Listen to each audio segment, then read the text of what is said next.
Richard Nathan Wright was born September 4th, 1908, in Roxy, Mississippi, but he later moved to Natchez, which is not far from Roxy, to live with his grandparents and his mother, where his dad would later leave the family for another woman, and his mother, Ella Wilson Wright, would begin working as a cook to support the family.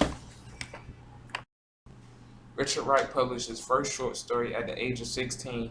Later, he found employment with the Federal Writers Project and received critical acclaim for Uncle Tom's Children, a collection of four stories. He is well known for the 1940 bestseller Native Son and his 1945 autobiography Black Boy. The four stories were The Outsider, The Long Dream, Black Power, White Man Listen. This black author only managed to get a ninth grade education, but that did not stop Richard. When he was just 16 years old, he published a short story in a South African newspaper. Being that he had such little education, when he lived in Chicago, he worked at a post office and swept streets to make an income. 10 years later, he moved to New York City, where he was told he stood a better chance at getting published. One of Richard Wright's famous quotes simply states, "The more closely the author thinks of why he wrote, the more he comes to regard his imagination as a kind of self-generating cement which glued his facts together, and his emotions as a kind of dark and obscure designer of those facts." Richard Wright was a valedictorian at Smith Robertson Junior High School. He later joined the Communist Party. He published an autobiographical essay titled The Ethics of Living Jim Crow, which was included in the book Uncle Tom's Children.